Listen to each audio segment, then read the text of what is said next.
Hey guys, welcome back to Defeating Hair Loss. My name is Steve, and I just want to thank all of you for watching all this channel about all this different content that I put out in regards to fixing your hair and saving your hair.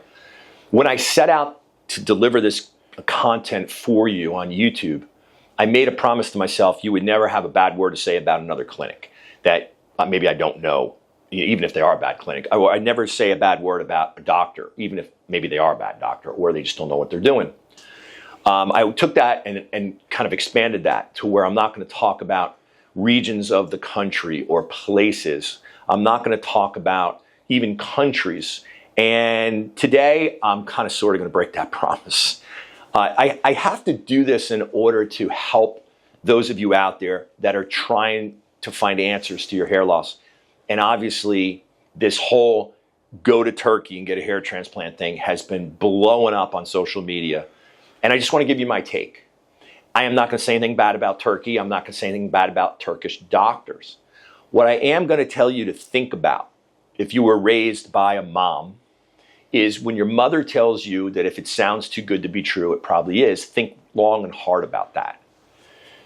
What I can tell you about this procedure is it's 50% science and 50% art.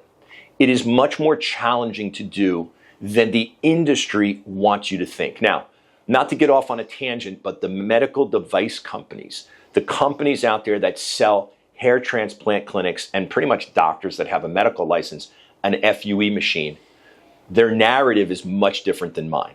They would argue, because it's self-fulfilling, meaning that they would tell you it's not about artistry and science. Well, the science actually is their machine, and you got to buy their machine, and here's why.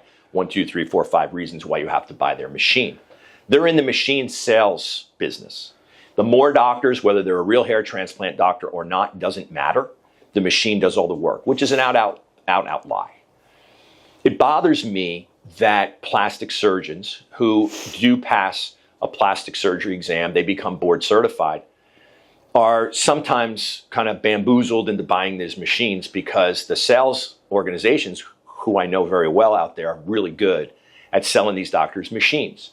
They even supply them with technicians that'll fly in or drive in or whatever and do the work. The plastic surgeon doesn't have anything to do with it, which is not a good thing because that doctor is supposed to have artistry skills on how this procedure is going to work and what the results are going to be.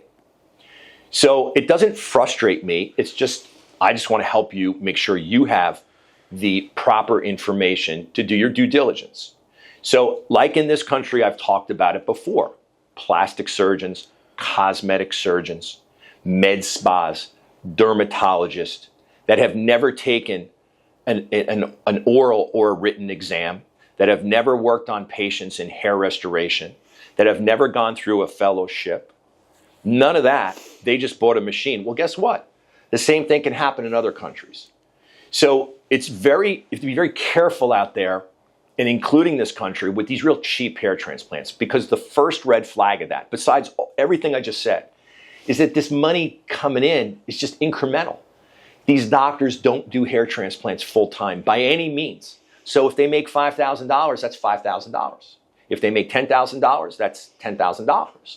So be very careful because you get what you pay for. And to be frank with you, they really don't know what they're doing. And they're buying into this whole model that's going overseas. Now, I'll hold off on Turkey for 1 second. It doesn't matter what country. It can be South America. It can be Central America. It can be Europe. It can be Asia.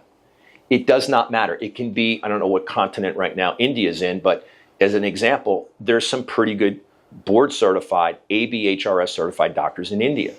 But that doesn't mean that all the doctors that offer cheap hair transplants in India are really good hair transplant doctors. So now let's talk about Turkey. So yes, Turkey has done a great job of kind of confusing, in my opinion, the consumer who is focused on price, whether they don't have any money or it's just their thing and they focus on price. If you think about it, when you focus on price with anything you purchase, other than a car, because you know what you get what you pay for there, it's pretty obvious.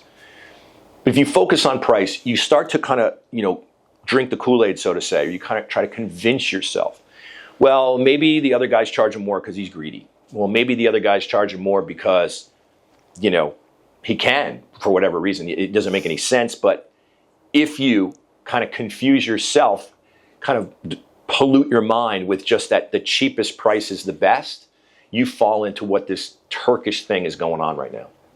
And I've done some research years and years and years ago that there are a ton of people that will, go online and search, and you know how all that works with search keywords and all that will only focus on price.